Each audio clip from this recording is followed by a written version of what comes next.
I've known the president a long time, and he always asks people for their opinion on things. I admit, I don't think that it would be criticism if he were to acknowledge that there would be criticism if he would to acknowledge that he asked you, what about firing Jay Powell, and you gave him your comments. And how much of this story is real? Is it in between?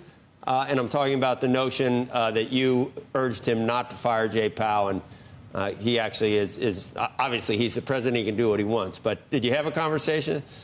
Well, you know, Joe, I think the problem with stories like this is I'm not sure who the leaker was, but the problem with leakers is they only have partial information.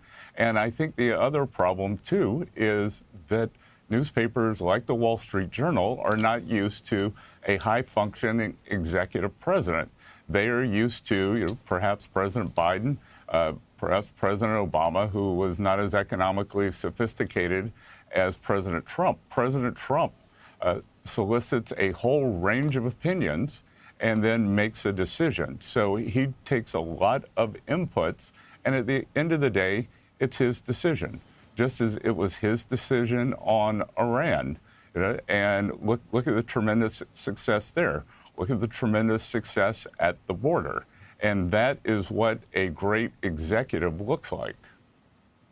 Would you just offer up what your opinion would be on firing Jay Powell if the president were to do that? Do you think that would be a good idea, or would you dissuade him from that? Look, Joe, I think that what we need to do is examine the entire Federal Reserve institution and whether they have been successful. I'm speaking, actually, I'm going to be in the building this evening. There is a regulatory conference that begins tomorrow.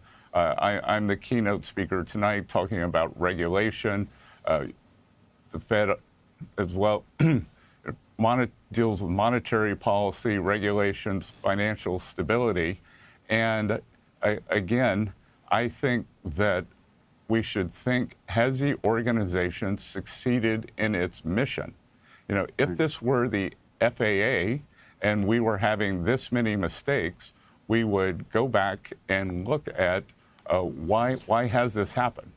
I mean, look at as you said at the top of the at the top of this broadcast, there was fear mongering over tariffs, and thus far we have seen very little, if any, inflation. We've had great inflation numbers.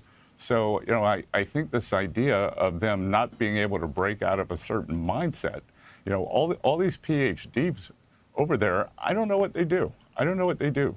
This is like universal basic income for, you know, academic economists. Mr. Secretary, we had Elizabeth Warren on last week, and we asked her point blank what she thought would happen to the market if, in fact, Jay Powell was somehow ousted or pushed out or fired or something like that. She said she thought that the market would crash. What do you think? I think Elizabeth Warren, Senator Warren, is entitled to her position, is entitled to her opinion. And I think that I'm not going to deal in hypotheticals.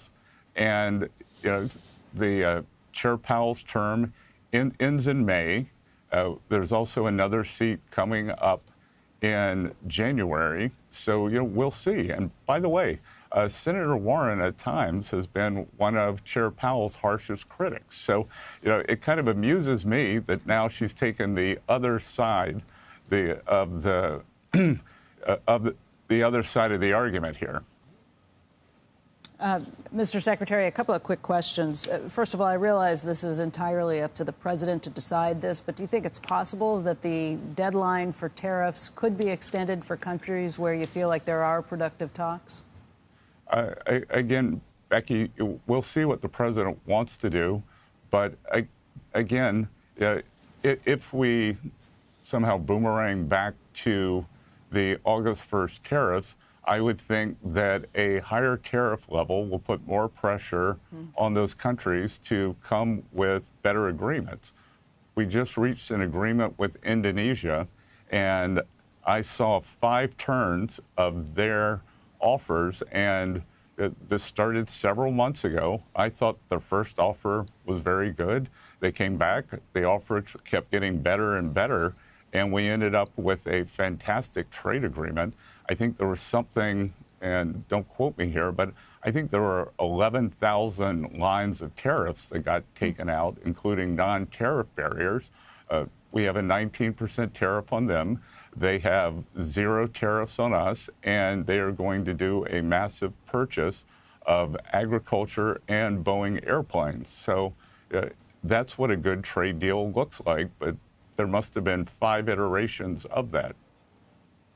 We had the Ryanair CFO on today, speaking of Boeing airplanes, and he suggested that they're very hopeful on both sides that airplanes will get an exemption. Do you think that's likely? Traditionally, there has been, so we'll see what happens there.